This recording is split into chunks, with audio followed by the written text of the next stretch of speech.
This is the Doomsday Clock. It was designed back in 1947 by artist Martel Langsdorff, and the Bulletin of the Atomic Scientists sets the clock to show how much time we have left until midnight. Midnight in this case meaning nuclear Armageddon and the end of humanity.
So how accurate is the Doomsday Clock? And why was it made in the first place? The Doomsday Clock first debuted in 1947 as a graphic on the cover of the first edition of the Bulletin of the Atomic Scientists magazine. Artist Martel Langsdorff was married to Alexander Langsdorff Jr., a Manhattan Project scientist. Langsdorff and other concerned scientists founded the Bulletin 2 years prior, feeling a responsibility to warn and educate the public about the possibly disastrous consequences of their creations. Atomic bombs had been used for the first time in 1945, killing 130,000 residents of the Japanese cities of Hiroshima and Nagasaki. Initially, the time on the clock depicted the hour hand pointing straight at the 0 hour, with the minute hand placed at just 7 minutes before midnight. The time was completely arbitrary, though. Langsdorff just thought it seemed the right time. The graphic quickly adopted the name of the Doomsday Clock, and eventually gained world recognition as a symbol for the threat of an impending nuclear apocalypse.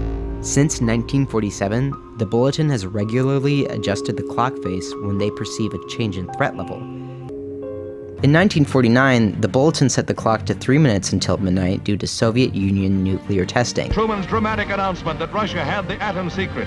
And to 2 minutes until midnight in 1953, thanks to the US developing the hydrogen bomb.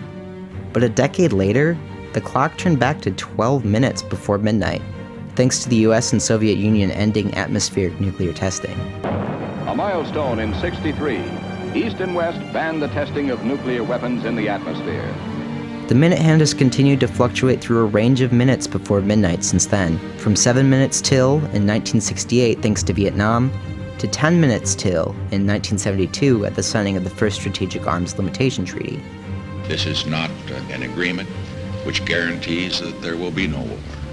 But what this is the beginning of a process that is enormously important. To 3 minutes till in 1984, thanks to the heightened tensions between the US and the Soviet Union during the Cold War. None of the 4 wars in my lifetime came about because we were too strong. It is weakness that invites adventurous adversaries to make mistaken judgments. And all the way back to 17 minutes till in 1991, after the end of the Cold War and the signing of START, the Strategic Arms Reduction Treaty. Whether about issues on which we agreed or disagreed, the spirit of candor and openness, a desire not just to understand, but to build bridges, shone through. In every case, dangerous or potentially dangerous events dictated whether the minute hand moved closer to or away from doomsday. The presence of Russian warships and nuclear-armed submarines in Cuba, 90 miles off the coast of Florida, would once have created the greatest of moral panics in the West. Now it's hardly noticed. That's how far down the rabbit hole towards World War III we already are. Russian warships this evening are looking at the lights of Miami, and that the obvious intention of the Russians is to arm Cuba with long-range missiles, the very same kind of long-range missiles that the US has now ringed Russia and China with. No one seems to have worked out that the real purpose of this visit of President Putin to Pyongyang is not about Russia asking for things it already has from North Korea, but is about giving North Korea the ability, with its new long-range missiles, in this case nuclear missiles, to hit its adversaries. You know, the adversaries that occupied and raped it for centuries. The adversaries that are presently threatening North Korea. The United States has threatened North Korea for decades with complete annihilation.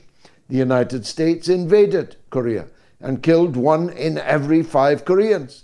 The United States destroyed virtually every standing building in North Korea in my lifetime. And the North Koreans aren't going to take it anymore. They have a war economy, a permanent war economy. They have millions of soldiers. I've looked at them. You wouldn't want to fight them. And now, thanks to Putin's visit, it seems certain that they will be tooled with the missile technology necessary to deal a blow to any and all of those who wish it ill and harm. Kim Jong-un, the North Korean supreme leader, has welcomed what he called Comrade Putin to Pyongyang and welcomed the new strategic partnership which the two countries have signed. It's all very obviously the march to World War III, and nobody in the West wants to talk about it. I know that because this day, in front of the BBC, ITV, Channel 4, Sky News, GB News, the Daily Mail, the Daily Telegraph, I laid out all the ways in which we are headed for Armageddon, but nobody asked me a single question about it. Where will it start? Well, possibly in more than one place, but let me choose 1 or 2 examples of where it might happen. Israel is about to invade Lebanon, and Syed Hassan Nasrallah, the leader of Hezbollah, the Lebanese resistance movement, which has 100,000 men under arms and has missiles that can hit any and all of its adversaries, said today that he would attack Cyprus if Cyprus allows itself to be a base for Israeli aircraft to attack Lebanon. He said that Cyprus would be considered an equal partner in the war, and you can hardly blame him.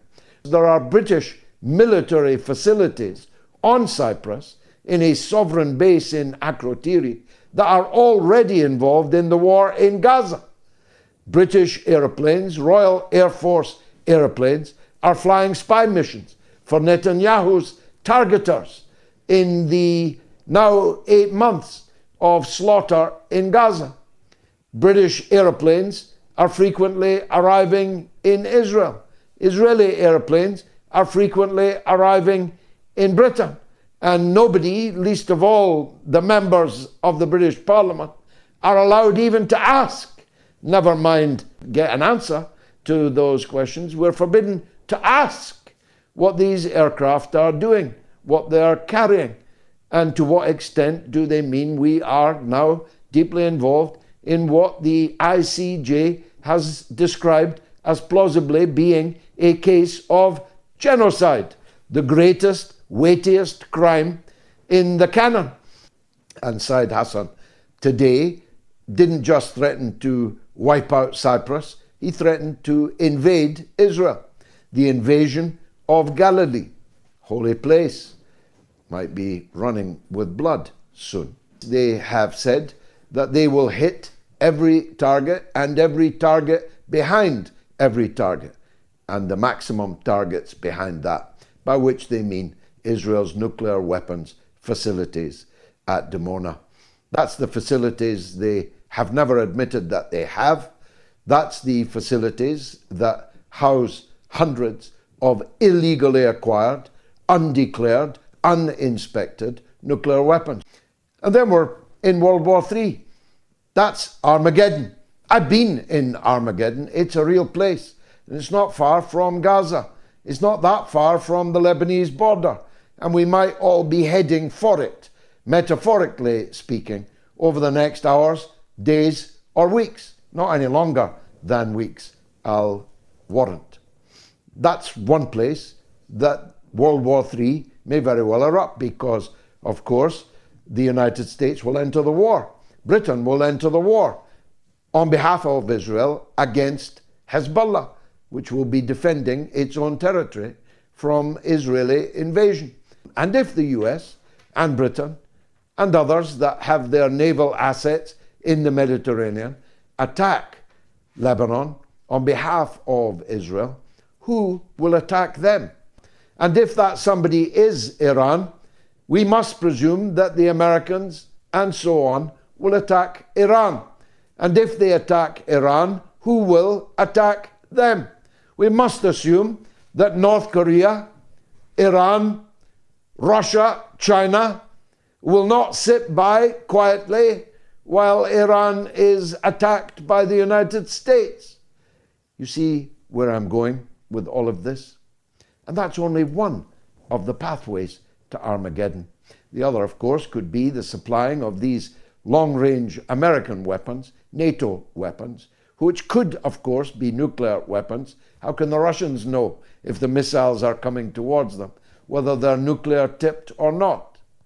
The long-range missiles given by Joe Biden, along with permission to fire them inside Russian territory, hit Russian people inside Russia, destroy military facilities, including early warning of atomic attack facilities, could well be the trigger for World War III. So, one way or another, you would have thought that all of this would be something of an election issue in Britain, in the United States, in France. The fact that it isn't is part of an organized conspiracy to deny the public in our countries from knowing just how dangerous a path our leaders have put us on. They are deliberately suppressing this news, infatuating with all kinds of trivia and balderdash, so that you do not know that we are very close to midnight on the Doomsday Clock.